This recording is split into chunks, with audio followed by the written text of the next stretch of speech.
Thank you, Laura. And I'm reading, I love the cover, I have to show you, our Bodies Unanswered Questions. And very happy with Frontenac House's very lovely production for me. And I'm going to read all my poems from, all the poems I'm reading are from this book. Since many of you are on the coast and some are not, and I am thrilled to see some old friends have come along as well, and you are not. I'm going to start with a poem called Time Also Went Backwards. Moving from the coast, if you've, any of you who live here have done this, and driving from the West Coast across the Rockies to the prairies will recall that strange sensation of seasonal climates changing and going backwards as you go up and it's winter again and you come down, it's spring again. At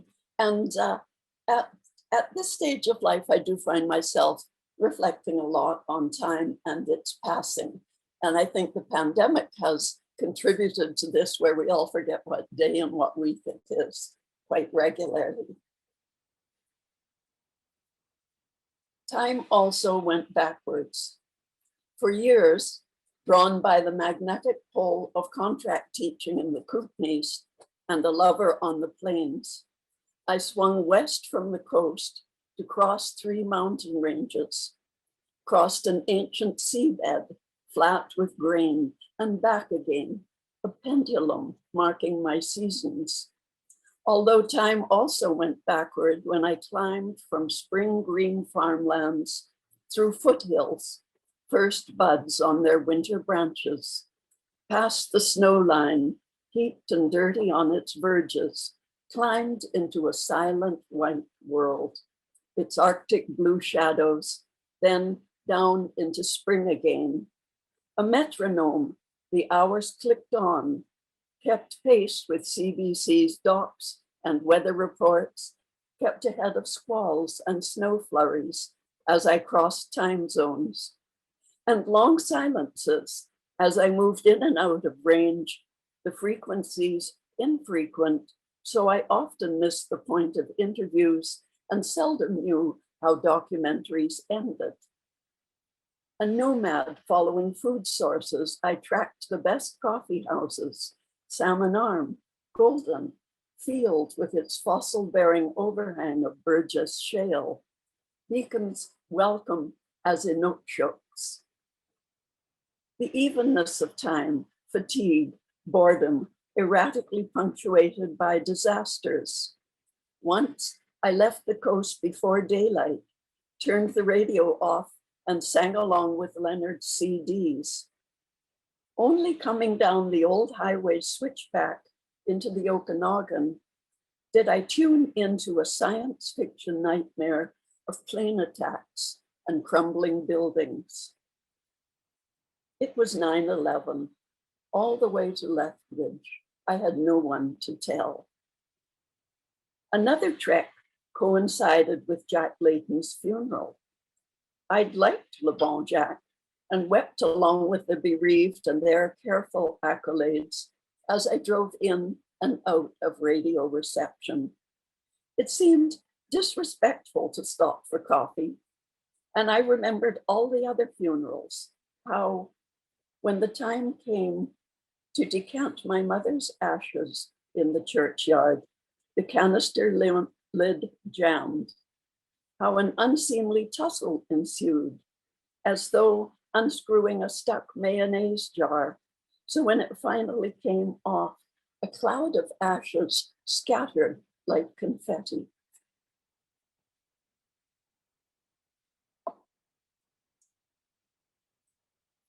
This next poem is one of a number of poems I wrote under a major heading called Journal of the Plague Year. And this is one I wrote right at the beginning when we had a lot more optimism and hope and energy. And I am sad to think how all that has diminished steadily throughout the pandemic, and hope we can climb back to that again. Anyway, Journal of the Plague Year, Redux.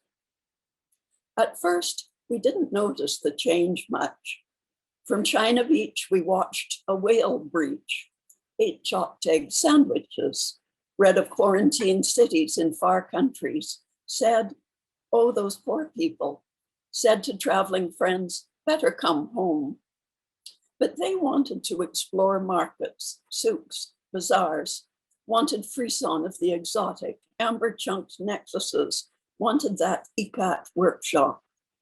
We fell asleep in one world, wakened in another. We were good citizens, did not hoard toilet paper, phoned friends for virtual happy hour, poured wine, heard voices of exhausted Spanish doctors explaining triage means deciding who will die. We said, well, there will always be a war, epidemics, famine, such a pity. We did not say how in our plenty to ensure enough for all. Some keep hoarding, their bunkers never full enough. Terrible and magnificent, the archangels of what if and not yet soar and preen above our city, airfoil of their dark wings sweeping, I'm thinking Verrocchio here, to feather our streets and alcoves, sift through keyholes, coat our frontal cortex. The screen's colorful simulations, red, violet, bright as cheerleaders' pom-poms, COVID's piñata of death. At a chess tournament in Siberia, contestants cannot stop touching their faces. We binge watch Marie Kondo, tidy our cupboards. Some do yoga, murmur mantras. No one remembers what day of the week. Some are astonished by childhood liturgies, find themselves muttering, preserve us, O Lord, while waking, and guard us while sleeping. Not yet, not yet, not me, not me, not.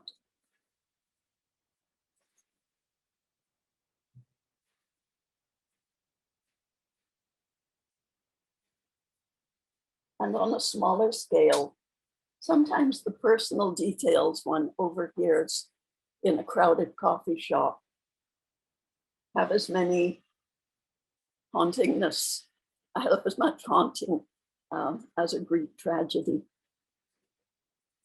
Going dark. Cappuccino's brassy spigot hisses, invades murmurs from the next table, where the young woman sits with two older men, fiddles with her coffee spoon. She shares the profile, the eyes of the grizzled one, his flannel sleeves rolled up. He cricks his knuckles, sometimes pats her hand. That guy, he says, that guy, I could. The other man, suit and tie, fishes in his briefcase. Every morning when I get off the bus, she says, he's on the corner in his car. He's hacked me. He knows who I phone, who phones me. He posts on my Facebook. He knows my work schedule, my bank balance. That guy, says her dad. Cancel everything, says the lawyer. No phone, no internet, no memberships. Go dark. You have to go dark. She stirs and stirs her coffee, gazes out at the boulevard's slow beauty, chestnut leaves, green gold transformation, syrup of fall sunshine, children in their quick lives gathering chestnuts, upturned faces, sunbright, oblivious.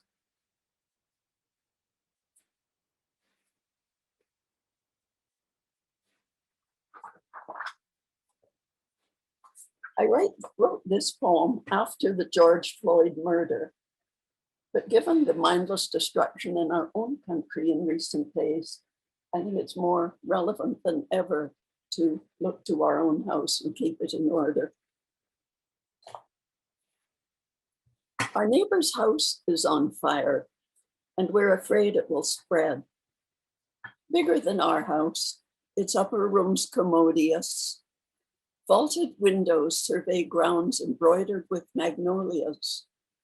From our porch, we see waiters freighted with trays glide through murmurs of politics, golf, Vegas. A few drones drift by, some sparks. Beyond the stately doorway, corridors uncomfortably warm, gusting heat, passages fouled with smoke, ascending Piranesi staircases to servants' garrets, down and down murky passages, stink of desperation, seepage of tear gas. Armored doors muffle shrieks, words we can't make out. Caged children whimper in their sleep. Things scuttle in the dark. Our neighbor's house is on fire, but we share its toxic air. Our house, modest, more equitable, and we're a bit smug about that. In fact, annoyingly smug, as though no nasty somethings lurk in the Canadian woodshed. Well, yes, we could do better, we say, but at least we're not as bad as them.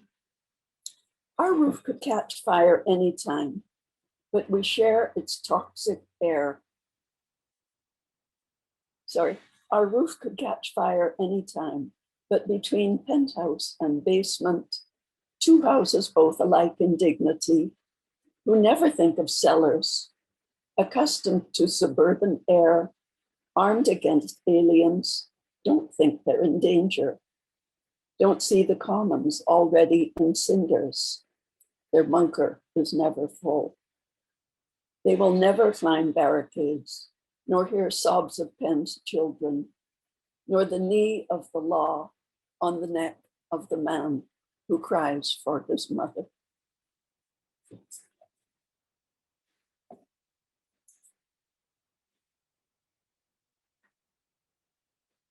And I'll finish with something a little more upbeat. Most of my 36 years in Barbados was spent as an educator or museum curator. So I'm interested in questions of provenance, the museum term for the scrutiny of an artifact's source and history, origin, cultural resonance. It interested me because it seems to me that poetry, in a similar way, seeks provenance with human experience. And so I have a number of poems, provenance poems in the book, and I'm going to examine them one now called Provenance of the Teapot. It's about this old teapot where I look at its many lives. And one of the, I don't get a chance to do this unless I can do close-ups like this. One of the images I'll be referring to is this old photograph. I don't know if you can see it. I think it's about 1910, where my mother is one of the twins in a family, in a rare family photograph.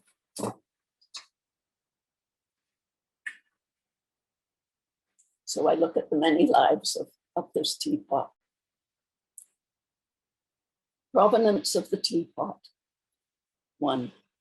Silver plated, annealed in the factory's steam-powered roar, planished on anvils, the assayer's hallmark stamped on tankards and candlesticks, egg cruets and salvers. Silver, a noble metal, yet the teapot's elegant curves evoke a wretchedness of Dickensian urchins, dark satanic mills. 2.